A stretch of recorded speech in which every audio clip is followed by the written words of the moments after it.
Hello again guys, Pompey Picker back again. So today I want to show you a project I've been working on. Got this beautiful old Hobbs and Co latch bolt, and somebody said to me that this is possibly a cell lock or a sort of prison door lock, because there's no keyway on one side,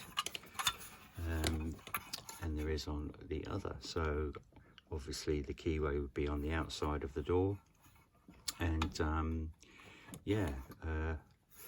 beautiful old locks. Well, anyway, for those that are unfamiliar with Hobbs and Co, Alfred Hobbs came to the UK from the States, and was involved in the Great Lock controversy of 1851, where he proceeded to pick the Chubb Brothers detector lock, unpickable detector lock, and it caused a bit of a stir in the locksmithing community. Anyway, that's another story. Mr. Hobbs then went on to form his own company and produce locks such as this. So I'm thinking, excellent, I've got myself an awesome Hobbs and Co lock. So what I'm going to do, or what I thought, I'd have a look inside and see exactly what we've got. And to my disappointment, the lever or the levers, I'm not sure what was in here, but they're all gone, or the main workings of this lock had gone. This bolt or the latch arm, this was all bent up, which I've straightened out.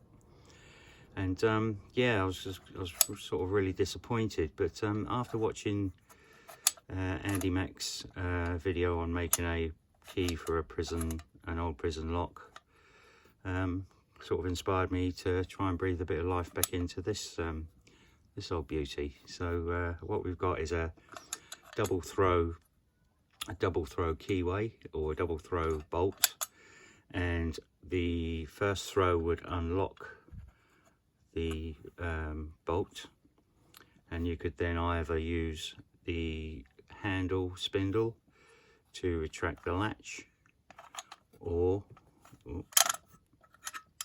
that pop off, or you could use the key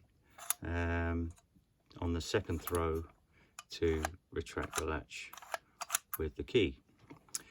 So then I've looked at the back plate of the lock, and it's got some awesome warding on there, and this little snib right there actually makes this key retaining, and you could only throw the bolt just the once, obviously, because the key could only turn one turn, which meant you'd use the handle to retract the latch, like so. So yeah, that got me thinking, right, how can I bring this little lock back to life? So what I did is I ordered myself some 2mm brass plate, which upon reflection was a mistake. I should have gone a little bit thinner, then I could have made more levers. But anyway, I cut myself a cardboard template for a lever. I placed it in, and I thought, yeah, that could work. That seems to work. Lift it up, bolt goes across, drop back down, excellent. So managed to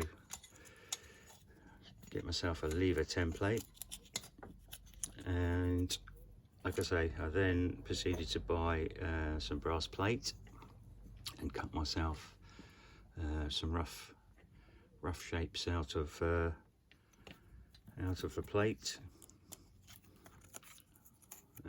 and then shaped it to create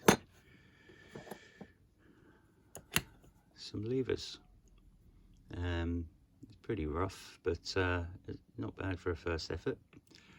I took these springs from an old leg lock, which I was going to try and use Chubb just to make it a little bit interesting with the Hobbs and Co history, but unfortunately I didn't have any Chubb springs, so I took this spring from an old leggy lock and drilled a little hole and stuck the spring in there, bent it round, and it seems to work fine. Pop that on there, and excellent, works perfectly. So I didn't need to make it double gated, because as I say, the second turn of the key would throw the bolt, the latch, so there was no need for that. Or if you weren't going to, or as this lock doesn't allow you to do, is make the second throw, there's no need for the gates on the levers, because the handle does the job.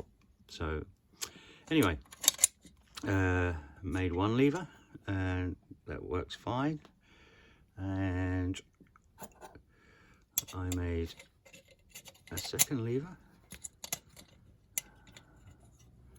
I did try to put some little sort of false notches in there just to spice things up a bit when somebody tries to pick this.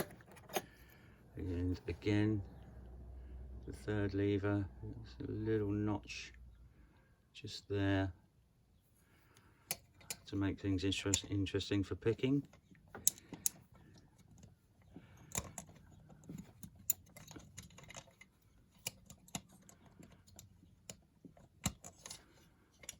That's lever 3, and lever 4, a big nasty notch in that one, and there we have it, all working levers. So then I thought to myself, okay, I need a key, and I've got myself an old 5-gauge key blank, mortise key blank, and proceeded to create a key. Now this is a pretty rough key, and the warding is not exact. I just made a rather large cutout for the warding on the front and back, but I'm going to refine that over the next couple of days. And yeah, so I worked my way through each lever, filing down the bitting on the key, and I've ended up with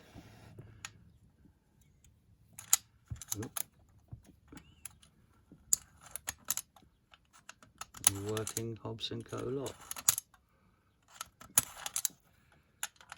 So yeah, like I say, if I was going to do the double throw, I'd then retract the latch, but because of, like I say, the nib on the back of the warding there, it just makes it a single throw, and then you retract the latch with the handle. So there's the case put back together. Oh, oh.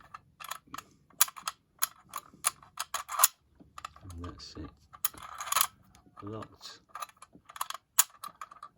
Sorry, that's locked. You can see the latch doesn't retract, and that's it, unlocked, and the latch would retract with the handle.